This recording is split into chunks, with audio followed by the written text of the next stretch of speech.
영불라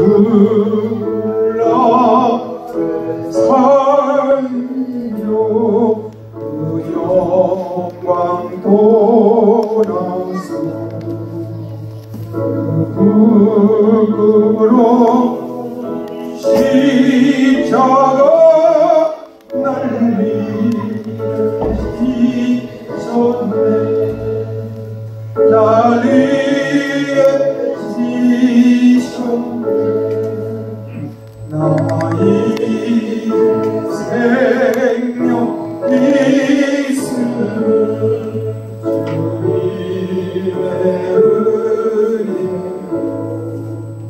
저 사랑과 이 근기 넘치는 은기품 넘치는 주님의 보좌 있는데 전하노니 그 영광 범성 해올 때 내리 넘치니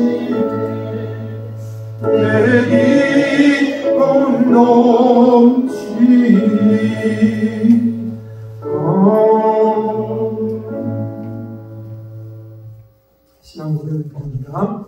전능하사 진리를 만드신 하나님 아버지를 내가 믿사오며 그 위에 아들 우리 주 예수 그리스도를 믿사오고 그는 성령으로 잉태하사 공경 영화에게 하시고 의료 빌라도에게 권한을 받아서 십자가에 못 박혀 죽이시고 장사 문지기 사흘 만에 죽은 자 가운데서 나타나시며 하늘 오르사 전능하신 하나님 앉아 계시다가 저로서 산자와 죽은 자를 심판하시며 성령을 믿사오고 거룩한 공의와 성도가 서로 통하는 것과 죄를 사해 주시는 것과 우리 다시 사는 것과 영원히 사는 것을 믿사옵나이다.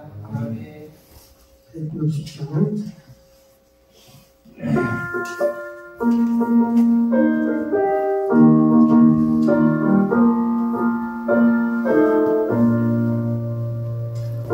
무덤의 노물로 예수 내고 새벽 기다려 예수 내주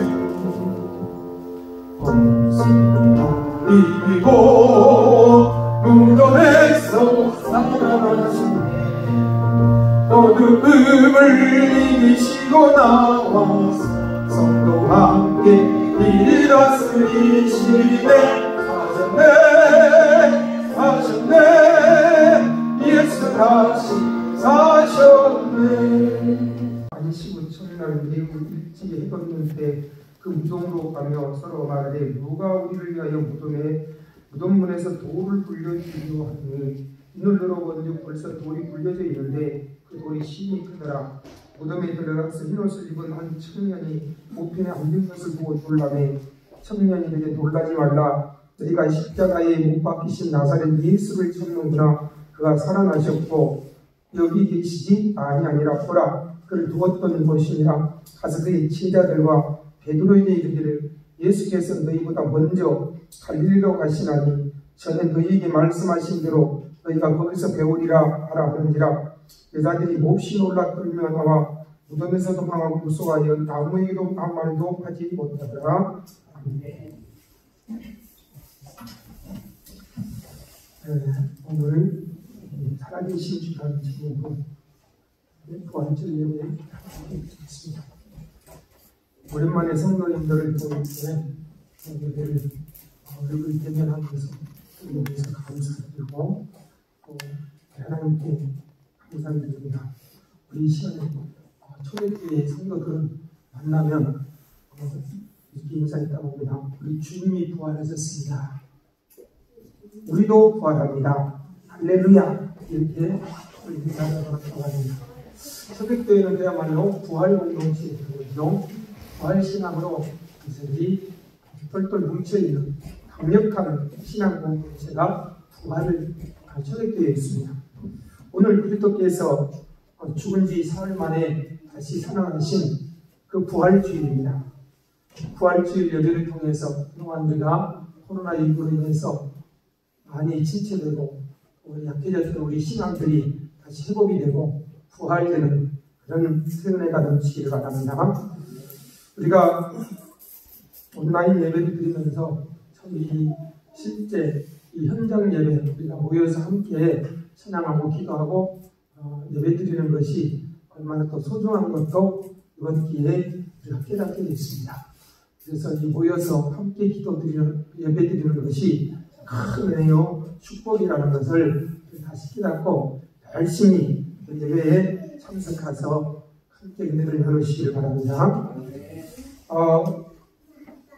예수께서 부활하셨다. 이것은 어느 날 갑자기 죽었는데 우연히 살아났다. 이런 이야기가 아닙니다. 예수님께서 부활하셨다는, 다시 살아나셨다는 것은 구약으로부터 창세기로부터 해석해서 우리 하나님께서 예언하시고 말씀하신 것이 이루어졌다는 것입니다. 그러니까 단번에 무슨 죽었다가 우연히 깨어난 게 아니라 오래전부터 하나님이 우리 인류를 구원하기 위한 계획 속에서 진행되어 온 하나의 사건, 하나님의 고린도전서 15장에서 성경대로 그리스도께서 우리를 위하여 죽으셨고 성경대로 죽은 지 사흘 만에 다시 살아나셨다. 성경대로 죽으시고 다시 살아나셨다. 이렇게 고백하고 있는 것입니다. 그래서 예수님께서 성경 말씀하신 대로, 이 성경 말씀하신 대로라는 것은 하나님이 계획하신 대로, 하나님이 뜻하신 대로 그렇게 십자가에 죽으셨고 또 사흘 만에 살아나셨다. 죽으심은 그가 찔림은 우리 허물을 인하며 그가 상함은 우리의 죄악을 인합니다. 그가 징계를 받아 우리가 평화를 누리고 그가 채찍에 맞음으로 우리가 나음을 입었다. 우리는 다 양 같아서 그를 향하여 감기 제갈 필요 없건만은 여호와께서는 우리 무리의 죄악을 그에게 담당시키셨다. 그러니까 예수님이 십자가에 죽으신 것은 우리의 죄악을 대신 담당하기 위해서 십자가에 죄 없으신 예수님이 죽으신 것이고 또 그분은 우리를 위해서 다시 살아나셨다고 했습니다.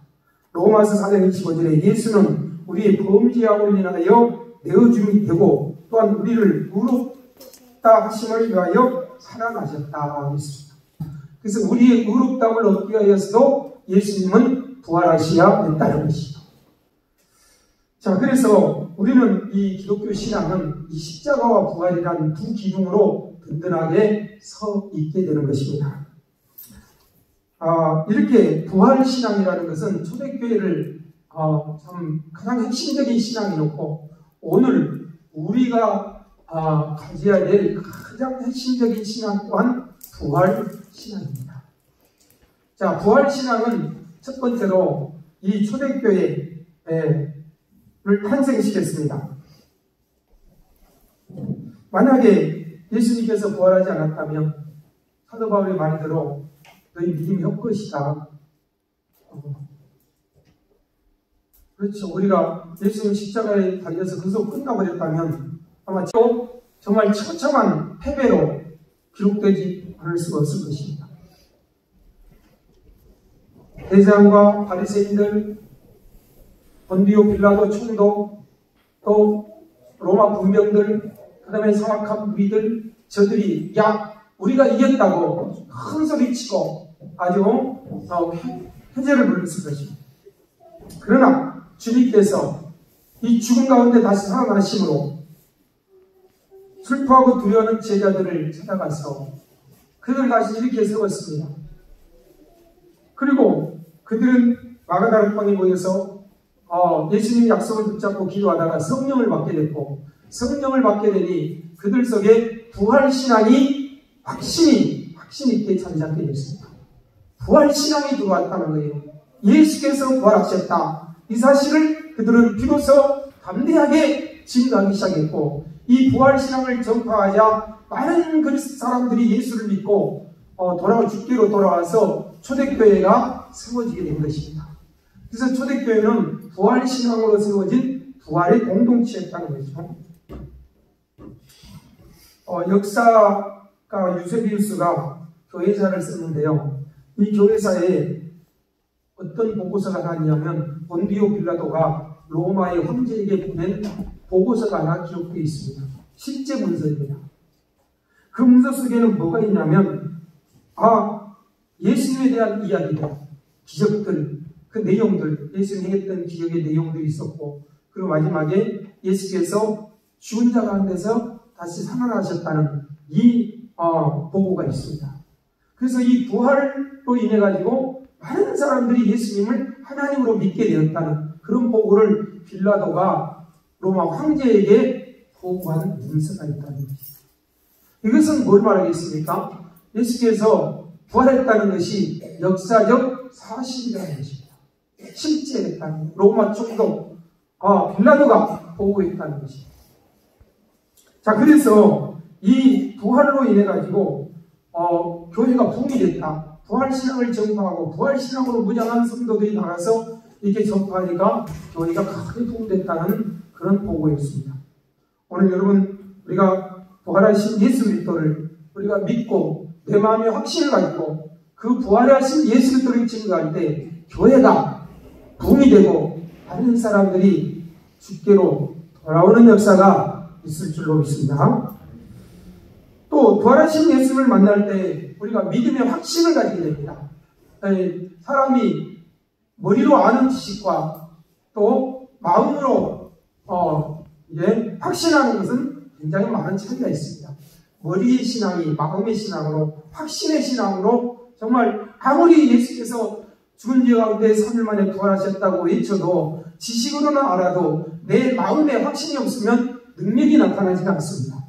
확신이 돼야 되는 건데, 그런데 이 부활하신 예수 그리스도를 우리가 만나야 이 부활의 신앙이 확신되어지는 거예요. 예를 들면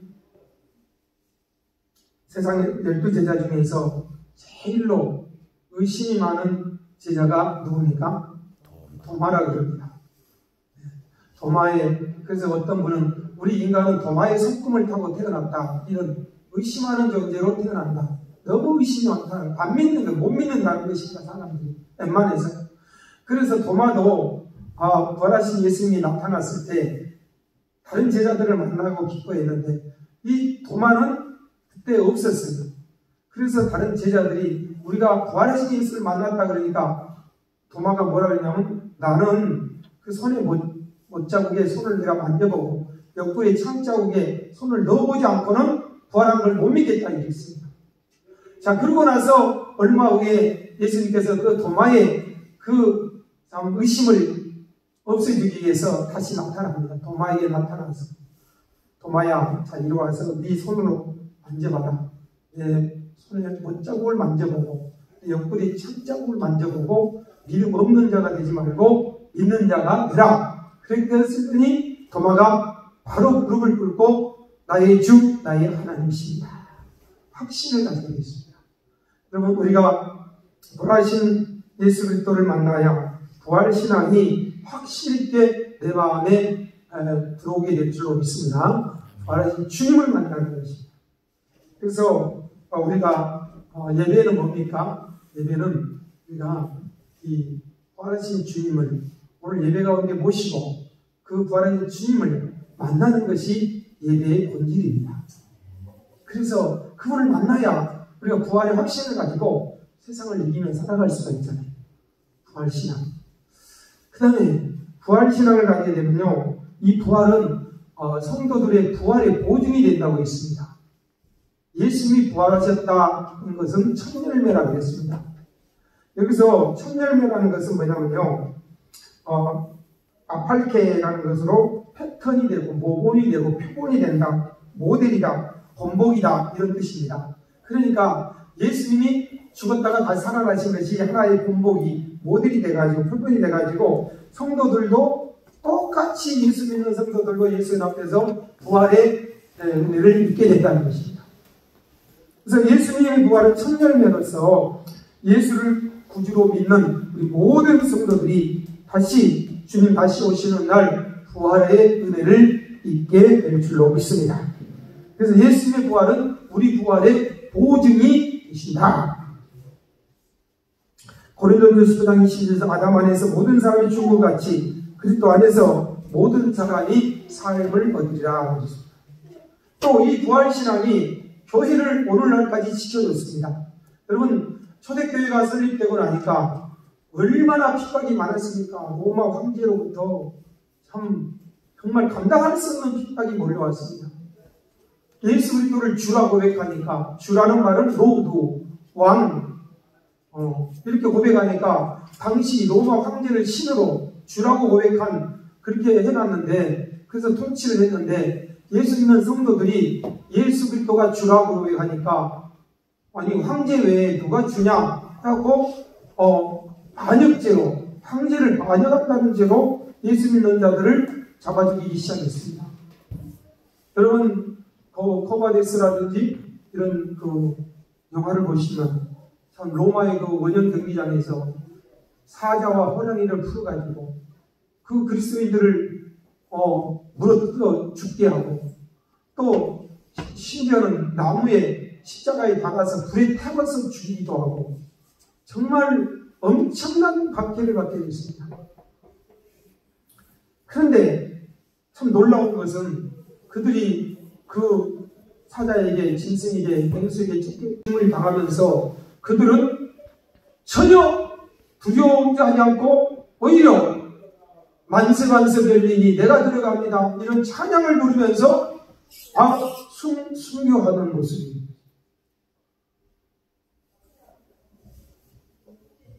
그들은 부활하신 예수를 바라봤기 때문에 그 부활하신 예수를 바라보고 죽음의 공포를 이겨내고 그들은 찬양하면서 하늘나라로 갈 수가 있었던 거지. 그래서 어떤 핍박, 2000년 기독교 역사 가운데 기독교를 핍박하는 또 수많은 공산주의와 또 일제 36년 그런 수많은 핍박 속에서도 우리 하나님은 우리에게 부활 신앙을 주셔가지고 이 신앙을 오늘까지 이어가게 하시고 교회를 지켜준 줄로 믿습니다. 부활 신앙이 교회를 지켜가는 것입니다. 어떤 핍박도 이겨낼 수 있는 신앙입니다.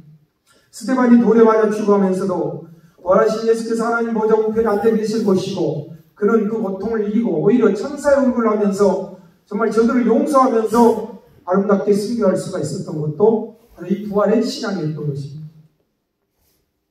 부활 신앙은 정말 우리로 하여금 이렇게 세상의 어떤 것도 다 이겨낼 수 있는 은혜를, 능력을 베풀어 주시고 절망하는 자에게 희망을 심어줍니다.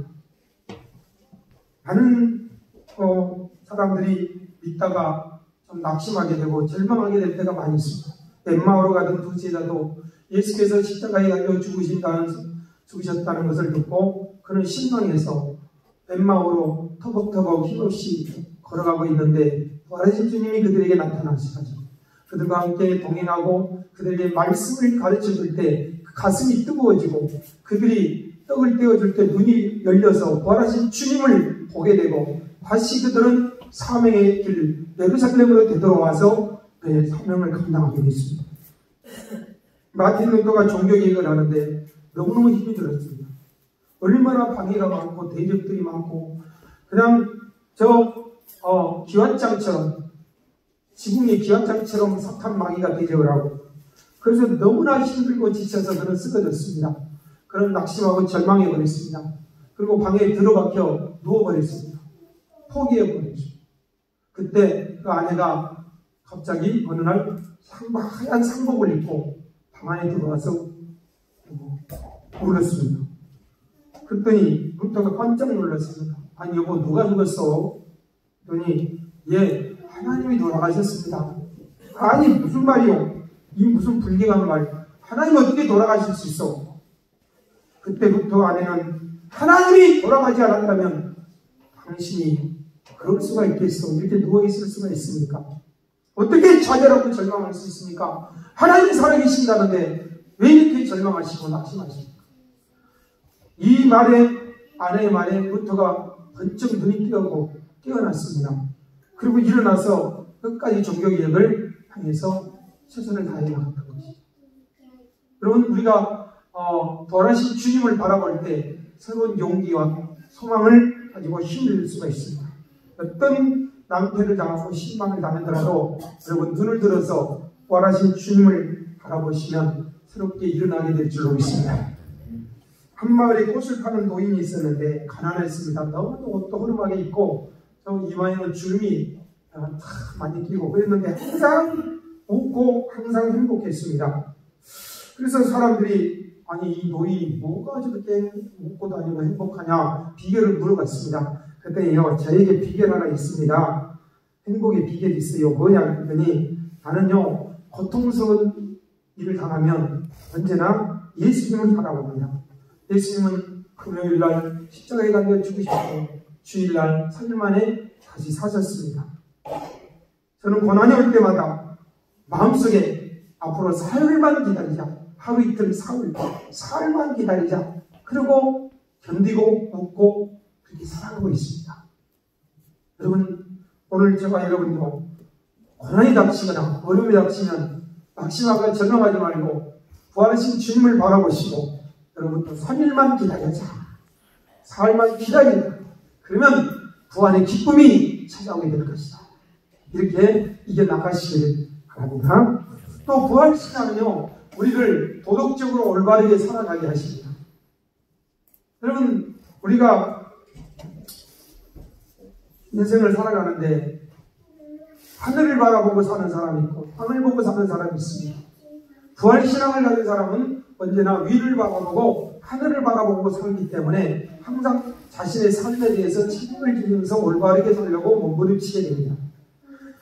그 유명한 괴테는 자기 인생 노년에 이렇게 고백을 했습니다.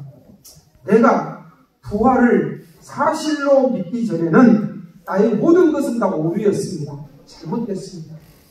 내가 부활을 믿기 전에는 내 삶, 내가 잘 살았다고, 내가 올바르게 살았다 했던 것이 다 잘못된 것이라고. 근본적인 깨달음이었다고 봅니다. 내가 진짜 부활신앙을 가지지 못한다면 결국은 나의 삶이라는, 내가 최선을 다해서 산다는 삶이 얼마나 오류로 가득 차 있는가, 잘못된다를 깨닫게 해주는 것입니다.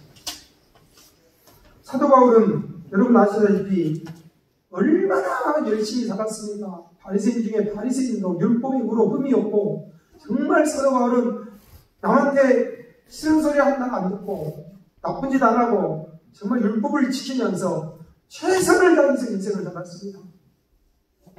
가말리엘 문화에서 최고의 학문을 배우면서. 그런데 여러분, 그게 잘못 살았다는 것입니다. 그게 사는 것이. 왜 잘못 살았냐? 그는 하나님을 위한다고, 내가 이렇게 하는 것이 하나님을 위한다고 생각하고 예수 믿는 자를 핍박하면서 엉뚱한 길을 갖고 있던 것입니다. 자기 깐에는 올바르게 산다고 했는데 결국 가는 길이 엉뚱한 길을 갔다는 거예요. 그래서 그가 부활하신 예수님을 다메섹에서 만나고 나서 그가 완전히 눈이 바뀌어지고 성령을 받고 났더니, 아, 이제 내가 이때까지 산 것이 다 한 것이고 잘못 살았네. 그래서 너는 비로소 이제 올바른 삶으로 하나님을 위한 다른 삶을 하게 되더라는 것입니다. 여러분, 우리가 신앙생활을 열심히 한다고 하지만 진짜 부활하신 예수를 만나야 다르게 살아가게 될 줄로 믿습니다. 여러분 잘 아시는 톨스토이 작가 부활이라는 소설이 있잖아요. 옛날에 카츄사라는 그런 이름이 많이 들렸잖아요. 그 카츄사라고 네올리도프라는 두 남녀 이야기입니다. 네올리도프는 공작으로서 귀족입니다. 그런데 자신의 집에 하면으로 들어온 이 아름다운 소녀 카츄사를 그렇게 순결을 범하고 또 그를 정욕의 대상으로 유인하게 됩니다. 그래서 카츄사가 임신을 하고 집에서 쫓겨나가고, 그때부터 카츄사는 타락하고 범죄에 빠지게 되고 창녀가 됩니다. 그래서 결국은 그걸 잊어버렸는데 나중에 카츄사가 죄인으로 재판을 받게 될 때 그 재판의 배심원으로서 네올리도프가 보니까 자기가 옛날에 버렸던 그 못되게 했던 그 카츄사가 자기가 재판을 하고 있는 것이죠.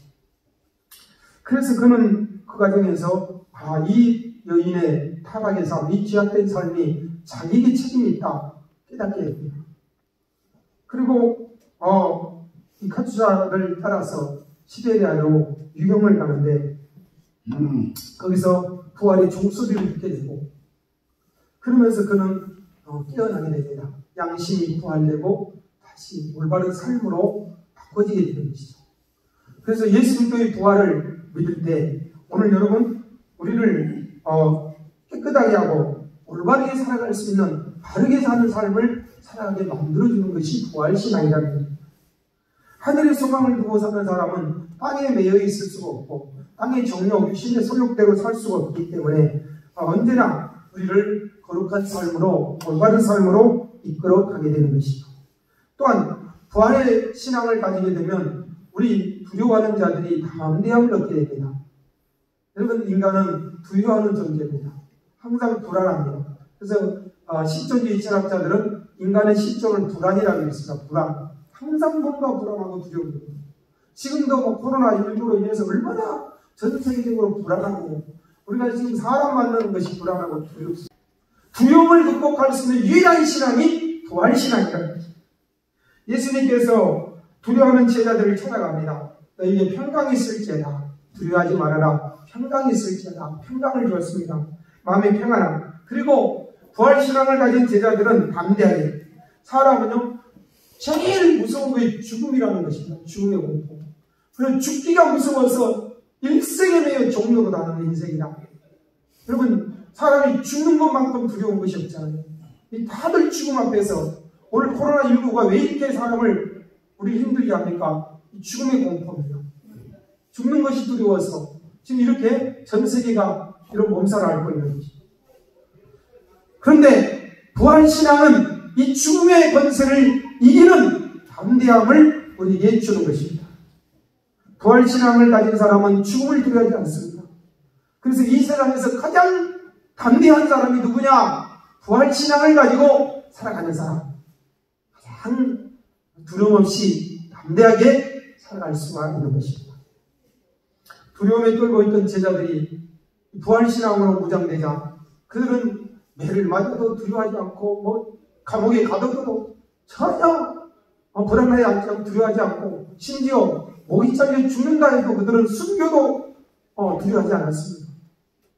그걸 해볼 수가 없던 것이 이 세상 누구도 감당할 수 없는 사람들이 되고 말았습니다.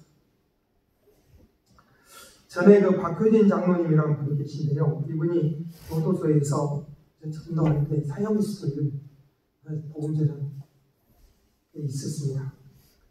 그분이 소개한 내용 중에 유두영이라는 사형수가 있었습니다.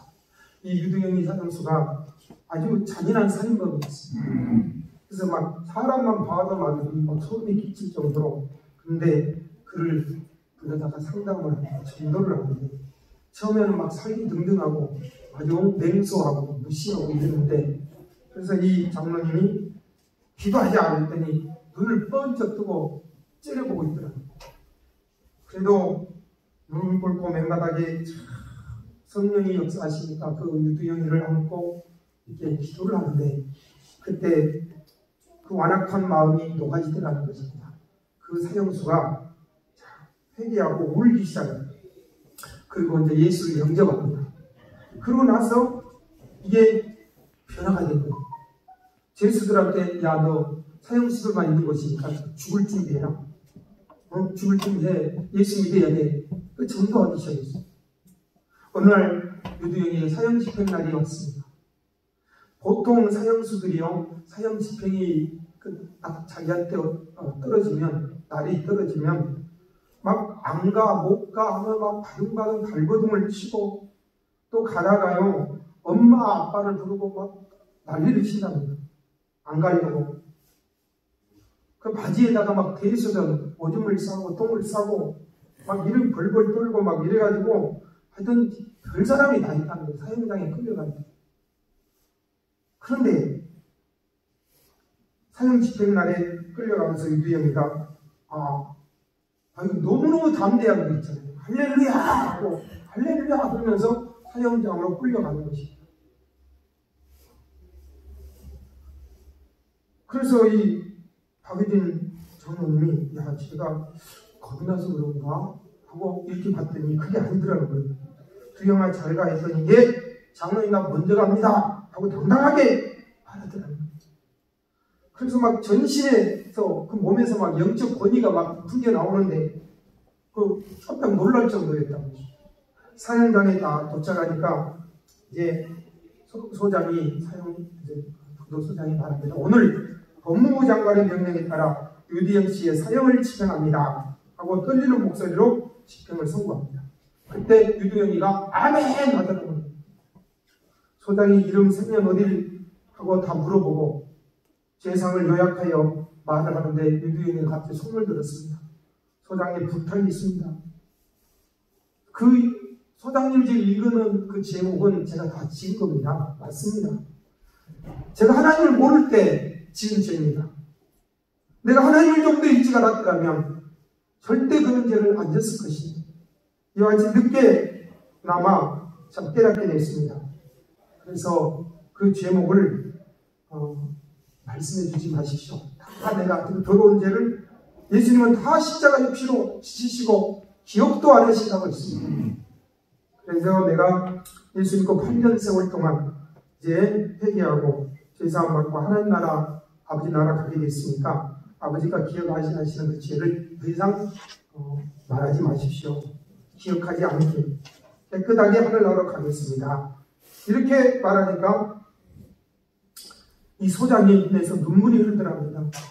안 믿는데 소장은 예수 안 믿는데 그 감동을 받아서 그리고 마지막 임종 예배를 드리면서 유리형은 요한복음 3장 16절 하나님이 세상을 이처럼 사랑하사 독생자를 주셨으니 저를 믿는 자마다 멸망하지 않고 영생을 얻게 하십니다. 그리고 장기 기증을 하고 그리고 유언을 남기겠냐고 마지막 물어봤더니 소장님 그리고 집행하는 검사님 제 마지막 부탁은 유언은 여기 계신 여러분 수건으로 얼굴을 가리고 목에다 이제 밧줄을 매고 있는데 어디선가 찬송 소리가 들리려 합니다. 그것은 유두영이가 마지막 순간에 부른 찬송. 하늘 가는 하늘 길이 내 앞에 있으니 슬픈 일을 많이 보고 늘 고생하여도 하늘 영광 밝음이 어두운 것을 했지. 예수 공로 의지하여 빛을 본다. 이 찬송을 부르면서 그는 마지막을 맞이하게 됩니다. 부활의 소망이 있었기 때문에 그는 이 사형 집행 앞에서도 담대할 수가 있었고 그는 당당하게 죽어갈 수가 있었다는 것입니다. 부활신앙은 우리 인간에게 있는 모든 두려움과 모든 불안과 공포를 이겨낼 수 있게 만들어줘 가장 강력한 능력입니다. 오늘 사랑하는 성도 여러분들 부활신앙 오늘 그 신앙이 우리 주님께서 저와 여러분에게 주고 싶고 꼭 우리에게 가지라는 그런 신앙인 줄로 믿으시기 바랍니다. 괴테 파우스트라는 작품에서 파우스트라는 자가 인생의 의미도 모르고 허무하게 살다가 자살을 하려고 하는데 그때 교회에서 합창소리가 들려옵니다. 사셨네 사셨네 들으면서 그는 눈이 뜨게 됩니다. 그 순간 자기 내면에서부터 신비한 힘이 솟아나는 것이 경험하고 인생의 참뜻을 발견하게 됐다고 했습니다. 여러분 주님을 십자가에 죽인 자들이 의로운 자들이 아닙니다. 그들은 대제사장들, 타락한 제사장들, 기득권자들 그리고 그들은 로마 군병들, 로마 총독 그리고 그 배후를 조종하는 사탄의 역사 그들은 불의한 자들이 예수를 잡아 죽였습니다. 그런데 여러분 만약에 예수께서 부활하지 않았다면 악이 이겼을 것입니다. 사탄이 승리했을 것입니다. 그러나 예수님이 부활하심으로 최후에는 의가 승리하고 하나님이 승리한다는 사실을 우리에게 가르쳐주고 있습니다. 이 세상은 어둡고 이 세상은 악이 득세할 수 있습니다. 이 세상은 너무나 부조리합니다. 정말 공의롭게 살아야 될 세상에 그러지 못할 때가 많이 있습니다. 또 핍박이 있고 고난이 있습니다. 그런데 여러분, 우리가 신앙생활 하면서도 때로는 핍박도 당하고 때로는 억울함도 있고 때로는 정말 이해하지 못할 인생의 수수께끼 같은 고난이 찾아올 수도 있습니다. 그러나 그 최후에는 누가 이깁니까? 부활신앙이 이기는 것입니다. 최후의 승리가 거기에 있습니다. 일전에 목사님들 모임에서 제가 어떤 목사님이 이런 질문을 던졌습니다. 어떤 분이 예수를 믿는 집사님이 열심히 신앙생활을 하는데 너무너무 억울한 일을 당하고 너무너무 고통스러운 일을 당했어요. 말로 할 수 없는 고난이 찾아왔어요. 그래서 하나님이 살아계신다면 과연 내가 예수 믿는 하나님의 백성인데 이럴 수가 있냐 할 정도로, 그리고 물어봤습니다. 목사님들 이럴 때 어떻게 대답을 해줘야 됩니까? 그래서 이 목사님이 이렇게, 저 목사님 저렇게 하는데 제가 마지막에 대답을 했습니다. 그때 누구의 말을 인용했냐면 고 김중곤 박사님, 목사님 찌스시대교, 그 김중곤 목사님의 아버님이 아주 신실한 장로님이십니다. 아주 신앙이 좋으신 분, 훌륭하신 분인데 그 6.25 때 공산당들에게 잡혀가지고 도끼로 맞아 죽습니다. 공산당들이 그 믿음 좋고 정말 훌륭하신 장로님을 도끼로 쳐서 죽이는 현장을 그 어린 김중곤 박사님이 목격을 합니다. 그러면서 그가 애통을 하죠. 호소를 합니다. 하나님이 살아계신다면 어찌 이런 일이 있을 수가 있습니까? 우리 아버지가 평생 하나님 믿고 교회를 위해서, 주님을 위해서 헌신하고 살아왔는데 이게 무엇인 일입니까? 이해가 안 되는 거죠. 그러면서 괴로워했을 때, 그때 기도하는데 성령께서 깨우쳐주는 겁니다. 중고나 지금 역사는 끝이 아니다. 역사는 진행 중에 있다. 그리고 예수의 부활이 너의 문명의 해답이다. 우리 주님의 부활이 답이라는 것입니다. 역사는 지금 진행되고 있습니다. 끝은 아닙니다. 마지막 날이 올 것이고 심판의 날이 올 것이고 부활의 때가 올 것이고 그때는 모든 것이 다 정확하게 올바르게 판단되고 정리될 것이다. 그렇게 대답을 했습니다. 여러분, 예수 그리스도의 부활이 해답입니다. 우리 인생의 수수께끼의 해답, 부활신앙입니다.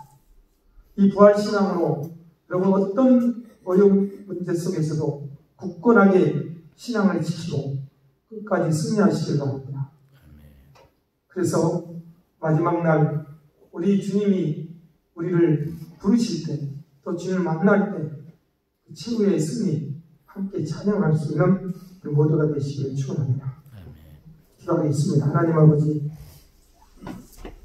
오늘 부활절을 맞이해서 우리가 부활신앙에 대해서 함께 은혜를 나눴습니다. 이 부활신앙은 초대교회의 신앙이요, 모든 핍박과 시련과 죽음의 권세를 이기는 신앙이요, 우리가 담대하게 살아갈 수 있는 신앙이며 마지막 날 끝내 승리할 수 있는 영원한 신앙이오니 오늘 성령께서 임하셔서 우리에게 부활의 확신을 주시고 부활의 소망을 주시고 부활의 신앙으로 무장할 수 있게 하여 주시옵소서. 예수님의 이름으로 기도드립니다.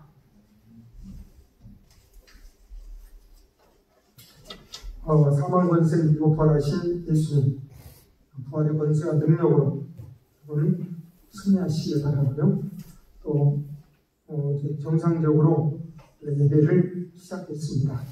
그러나 또 격리 기간이 있기 때문에 거리를 항상 우리가 주의하고 최선을 다해서 방역 지침을 지키고 우리가 감염되지 않도록, 확산되지 않도록 함께 해주시기 바랍니다.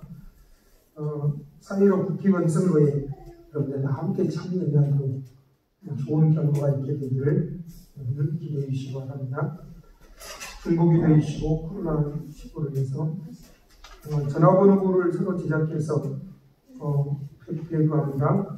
기존 전화번호부가 개인정보보호가 거기 전화번호들이 있고 내용들이 있기 때문에 여러 가지 가족상 그것을 밖으로 외부로 나가지 않도록 해주시고, 될 수 있으면 그 태워 상남교회 사랑나무 공방팀에서 7세 이상 노인 어르신분들에게 마스크를 명 마스크를 제작했습니다. 그 나눠드리게 받아가시기 바랍니다. 우리 집사님들이 몇 분이 며칠 동안 수고를 많이 했는데 가져가셔서 쓰시면 떡과 달걀을 준비했습니다. 와인 기념을 원합니다. 우리 160장 1절만 부르고 축복을 드리겠습니다.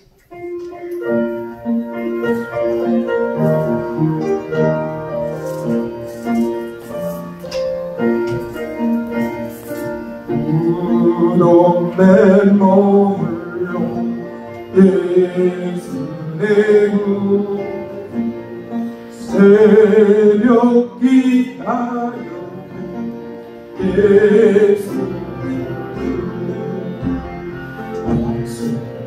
이기고 무덤에서 살아오시네 어두움을 이기시고 나와 성도 함께 길이라 쓰리시네 사셨네 예수 다시 사셨네. 이제는 우리 구주 예수 그리스도의 은혜와 우리 아버지 하나님의 사랑하심과 성령님의 이름은 충만하신 약사가 부활주를 맞이하여서 부활의 신앙으로 무장하여 세상을 이기며 우리 아버지 영광 돌리고자 하는 사랑하는 모든 성도들 머리 거장과 직장과 사업장들 위해 이 나라 이민족 열방에 이제부터 영원토록 함께 하시기를 간절히 축원하고 나이다. 아멘.